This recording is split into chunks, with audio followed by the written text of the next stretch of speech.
Hi, my name's Willie, and if you're into hearing stories that'll make you feel better about your own love life, buckle up. Let me tell you about the roller coaster that was my marriage to Monica. Monica and I met 6 years ago, back when everything felt easy and hopeful. She had this spark, sharp, ambitious, always in control. She'd walk into a room, and suddenly it felt like everyone else was auditioning to be in her spotlight. Me? I was a quiet guy, good with computers, decent with people, and terrible at remembering my mom's birthday. But somehow, Monica liked me. She always said she liked that I was steady, though sometimes it felt like a polite way of calling me boring. When we got married, life was good. I had my job in coding, a field where half the battle is proving you're not a robot, and she had her fancy graduate degree and a job managing people in some corporate labyrinth. We'd joke about our work lives. I'd call middle managers professional roadblocks, and she'd roll her eyes and explain why people like her were essential. I guess we thought we were just different enough to keep things interesting. At first it worked. We'd cook dinner together, binge-watch crime dramas, and laugh about whose turn it was to take the trash out. Life felt solid. But then came the lockdowns. Oh, the lockdowns. If you've ever wondered how close quarters can turn a marriage into an escape room, let me tell you, it's faster than you think. We both started working from home, which sounds great until you realize you're now co-workers who also share a bathroom. I turned one of our spare bedrooms into my office. Monica took the other. Now here's where things got weird. I'd still wake up, shower, shave, and put on a suit, even though no one but our cat was going to see me. Monica? She'd roll out of bed, throw on sweatpants, and start answering emails with one hand while playing Candy Crush with the other. I swear we were living in two completely different time zones, hers being relax o'clock, and mine being suit up or shut up. At first we laughed about it. Then the laughter turned into these little jabs. "Oh, you're so professional," she'd say, half smiling. Or, "Do you really need to close your office door for a 15-minute meeting? Are you hiding something?" I tried to explain that I just needed focus, but she'd always shrug it off like I was being dramatic. Honestly, it felt like we were turning into strangers who just happened to split a mortgage. Fast forward to when her office reopened. Monica jumped at the chance to go back. I didn't blame her. Working from home wasn't her thing, and besides, her company was offering social distancing and all that jazz. But once she went back, it was like she never really came home. She started staying late, saying she was catching up with coworkers or networking. And by networking, I mean drinking wine at her boss's apartment. Red flag? Oh, it was a whole damn parade. Then came the iPad incident. One weekend, she dropped her old tablet on my desk and said, "Can you wipe this? I want to give it to my niece." I said sure, like the dutiful tech guy I am. But when I powered it on, there they were. Messages, pictures, and videos between Monica and her boss, Damien. Yes, his name is Damien, of course it is. They weren't exactly exchanging cookie recipes, if you catch my drift. I want you to understand me correctly. All this information was not in plain sight. I don't know why, but I went to check everything before I wiped the iPad. I guess my freaking habit of not losing important data kicked in. I can't even describe what I felt. It was like someone unplugged me from reality. I copied everything, texts, photos, the works, and stored it in my cloud. Then I called a lawyer. After the lawyer, I decided to also contact a private investigator so he could dig up more information. I'll be honest, I've always wanted to be a client of a private detective. I've probably seen too many movies. The next few weeks were surreal. Monica kept acting like nothing was wrong, like we were still playing house. Meanwhile, my lawyer and a private investigator were gathering every piece of evidence we'd need for a divorce. I'll admit, I played it cool at first, but the night before we filed, something inside me snapped. That night, Monica came home late. Again. She walked in like she had just finished starring in her own romantic drama, all nonchalant, barely looking my way. I don't even remember what she said. It was probably something like, "Don't wait up," or "Busy day at work," but this time, I wasn't going to let it slide. I looked her dead in the eye and said, "Hope your little networking sessions with Damien are worth it." She froze for a second, and then her mask slipped. Her voice sharpened. "What are you talking about?" "Oh, don't play dumb, Monica. I saw the messages, the photos, the videos. Did you really think I wouldn't check before wiping the iPad?" Her expression turned icy. And then, she laughed. She actually laughed. "You think you're going to leave me?" she said, her tone dripping with contempt. "Willie, honey, you're a joke if you think you can. Let me spell it out for you. If you try, I'll get half of everything. Your paycheck, your savings, even the house. You'll be left with nothing but that dusty old computer of yours." Her line about the computer was very offensive, because I had a brand new MacBook. Then she continued, "Face it, you're stuck with me. At least if you stay, you'll get something out of it, occasionally, like, sometimes intimacy, but you'll have to be a good boy." Occasionally. That word hit like a slap to the face.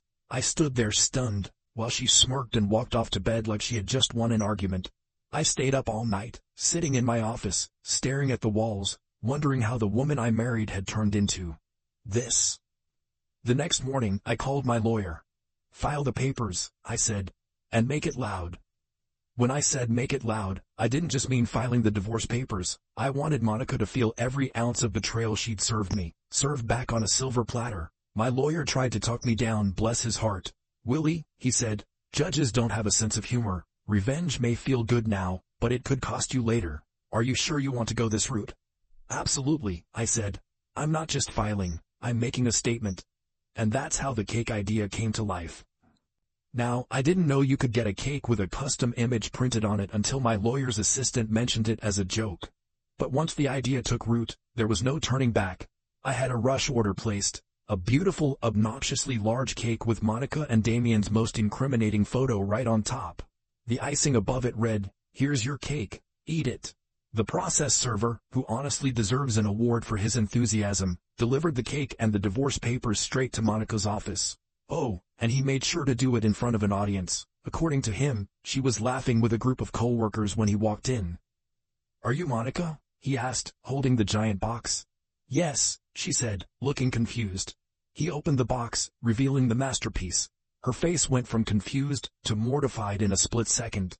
Then, he placed the divorce papers on the table beside the cake and said, "You've been served." Apparently, Monica let out this screech, like a banshee had just flown through the room. She knocked the cake off the table, but it landed face up on the carpet, so the image was still visible for all to see. Her co-workers, half of them were too stunned to react. The other half started whispering and, from what I hear, one actually laughed. Some guy yelled out, "Finally something sweet. God, that's a sign because I'm so sick of this diet." Damien, the boss/lover, was apparently there too. He went pale, grabbed his stuff, and left the room without a word. My phone started blowing up within minutes. Calls, texts, voicemails from Monica. "How could you do this to me?" she screamed in one of the messages. I didn't reply. I just forwarded everything to my lawyer and let her sit in her mess. She didn't come home that night. Instead, her mom texted me, saying Monica would be staying with her for now. Honestly, I slept better than I had in months. Before you find out what happens next, please subscribe to the channel. The next couple of days? Radio silence. Monica was holed up at her mom's place, and honestly, it felt like a weight had been lifted. The house was quiet. Peaceful. For the first time in forever, I wasn't walking on eggshells. But of course the peace didn't last long. Saturday morning I got a text from her. "We need to talk. About us." Sure, us. As if there was still an us left to talk about. I emailed her back, "Lawyer's advice. We can talk. But it's either in my lawyer's office with your lawyer present, or here with witnesses and everything recorded." To my surprise, she agreed. Weird. I figured she'd argue or stall, but nope. So I called up Mike and Amber, two mutual friends who've seen it all. They came over, we set up our phones to record on the kitchen table, and then Monica showed up. She walked in like nothing had happened, like this wasn't a meeting about her cheating and torching our marriage. She even tried to hug me. I just held up my hand and said, "Let's skip the theatrics and get to it." At first, she cried. Big crocodile tears. She apologized, said she'd been lost, and didn't know how to fix things. I sat there, stone-faced. Then came stage 2. The blame game. "You were never there for me, Willie. You locked yourself in your office all day and ignored me. We weren't even acting like a couple anymore. It felt like I was married to a roommate. Of course I wanted more. I was biting my tongue so hard it's a miracle I didn't bleed." But then she hit me with the real kicker, her ace card. "You know you'll lose everything if you go through with this, right? Half your paycheck, the house, everything. Judges love women in these cases. You'll be drowning in debt while I move on. Maybe you should think about how this is gonna look, for you." Oh, I couldn't help it. I actually laughed. "You're right, Monica. This is gonna look awful, for you." She blinked, stunned. Then she switched gears. Again. "We can fix this, Willie. We just need time. We were happy once, don't throw that away." I leaned forward and said, "Monica, there's nothing left to fix. We ended the second you decided to screw Damien. You want my advice? Get yourself a lawyer, and maybe think about how you're gonna handle those coworkers who are blackmailing you." "Yeah, I know about that too. Good luck." Her face went pale. For the first time in this whole mess, she looked genuinely scared. But then, because Monica can't help herself, she threw one last jab as she stood up. "You'll regret this, Willie. You'll never find anyone better than me." I just smiled. "Guess we'll see, won't we?" And with that, she stormed out, slamming the door behind her. After Monica left, I knew I couldn't sit around waiting for her next move. My lawyer had drilled it into me. Protect yourself first. Emotion comes later. Finances come now. First order of business? Split the savings. I opened a new account in my name and moved half of everything over. It wasn't sneaky or underhanded. It's called being smart. I also froze my credit and took my name off anything joint that I could manage without her signature. Subscriptions? Changed. Utilities? Moved to my account. Mortgage autopay? Adjusted. Speaking of the mortgage, that was the sticking point. The house was technically ours, but we still owed a chunk on it. My lawyer said it was likely Monica would fight for it, either to live in it or just to spite me. And honestly, I wasn't ready to let go of it. This house had been my project, my sanctuary. I wasn't going to let her turn it into a trophy. I started putting feelers out for options. Could I refinance in just my name? Would it make sense to sell and cut my losses? My lawyer advised me to play it cool until we saw Monica's angle. And here's the thing. Monica didn't seem to have an angle. She was too busy dealing with the fallout from her work drama. Turns out, my little cake stunt was a gift that kept on giving. Word spread fast at her office. Damien, her boss/lover, shut the affair down immediately, and told her to only communicate with him on business matters. From what I heard, he avoided being in the same room as her altogether, and her so-called work friends, the ones who'd egged her on, they turned on her quicker than a bad plot twist in a soap opera. Apparently one of them started calling her Cake Girl behind her back. Ouch. The pressure got to her. HR didn't officially step in, but the writing was on the wall. It was easier for them to kick Monica out. By the end of the week, Monica quit. She said it was to focus on her personal life, but we all know what that means. Now she was jobless, friendless, and, from what I could tell, completely overwhelmed. She didn't have time to prepare for the divorce because she was too busy putting out fires in her own life. Meanwhile, I was making moves. I started consolidating my assets and planning for what life would look like post-divorce. I even started therapy, not just for the mess Monica left behind, but to make sure I didn't carry any of this baggage into my next chapter. Let me tell you, going to court for a divorce feels a bit like showing up to a boxing match where the referee secretly hopes you'll both knock each other out. Monica strutted in like she was auditioning for a legal drama, hair perfectly done, heels clicking like she owned the place. Me? I showed up in a clean shirt and the quiet confidence of a man holding all the receipts. My lawyer was a shark. Monica thought she had this in the bag. She genuinely believed she was walking out with half of everything I owned. But surprise, surprise, that's not how things work when you're the one who torpedoed the marriage.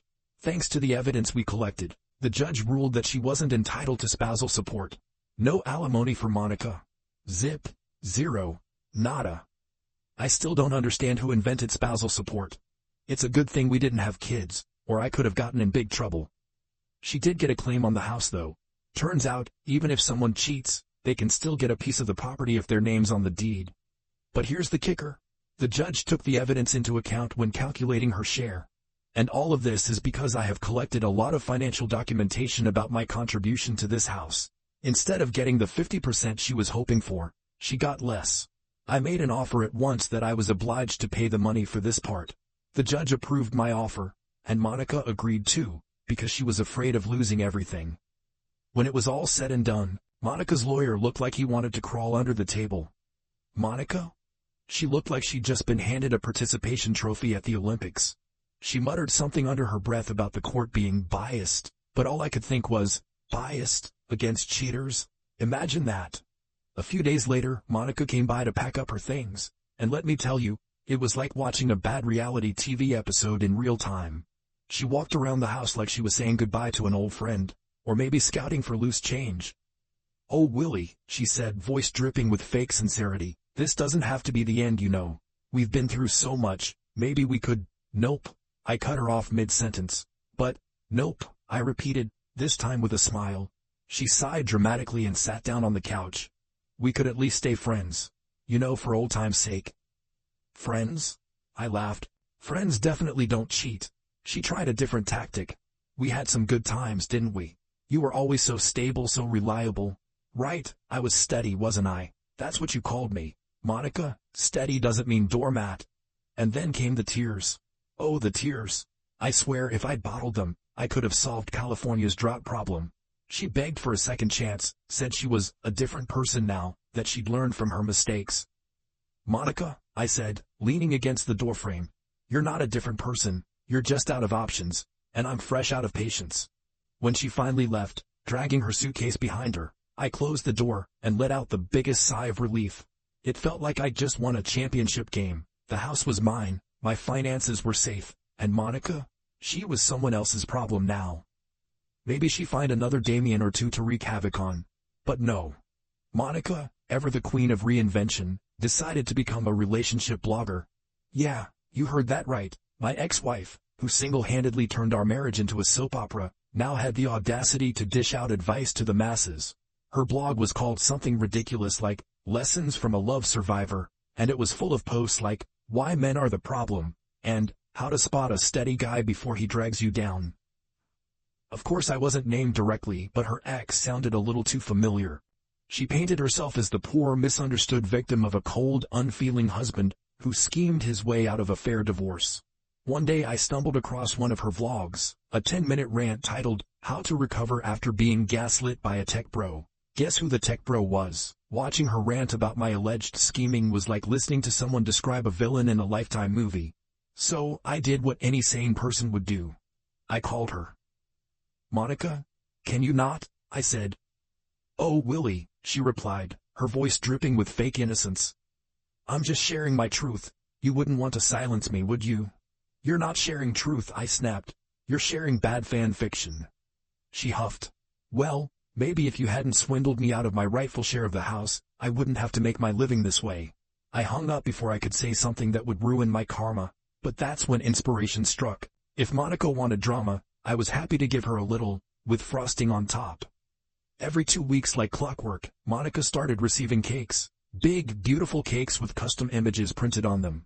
The first one featured me lounging by the pool, cocktail in hand, with the words, Life's great, thanks for asking, piped across the top. The second cake, me grinning next to the deed to the house. Home sweet home, was scrawled in elegant script. Each cake came with a delivery driver I tipped extra to film her reaction. And oh boy, the reactions were worth every penny. She thought they were gifts from subscribers or friends. Monica would open the box, her face turning every shade of red imaginable. She'd scream, slam the lid shut, or, in one memorable case, fling the cake into her front yard while yelling, "This is harassment." She took to her socials to complain. My ex-husband is stalking me with cakes, she posted, alongside photos of the ruined desserts. Her followers were split. Half thought she was a victim, the other half just asked for my bakery's contact info. But the pièce de resistance came when I compiled all her reactions into a highlight reel. It was titled, Karen versus the Cakes, and set to overly dramatic classical music. For context, Karen is the internet's shorthand for an entitled, overdramatic person who demands to speak to the manager about everything. Monica fit the stereotype so perfectly, it was almost art. The video showed her screaming at the cakes, shaking her fists at the sky, and throwing tantrums that would make a toddler jealous. When I posted it online and tagged her, it went viral within hours. Comments flooded in. The Karen energy is off the charts. Imagine being this mad at cake. Bro, this is the most passive-aggressive thing I've ever seen. I love it. The next morning, my phone buzzed. It was Monica. Willie, this has to stop, she said, sounding more defeated than I'd ever heard her. You're humiliating me. Oh, you mean like when you humiliated me in your blog? I replied, savoring the irony. She groaned. Fine, I'll stop mentioning you. I'll even take down the old posts. Just stop with the cakes. Deal, I said, barely hiding my grin. And just like that, we reached an uneasy truce. No more cakes. No more blogs about gaslit tech bros. We went our separate ways for good. If you enjoyed the story, please subscribe to the channel. I wish you a great mood and good luck.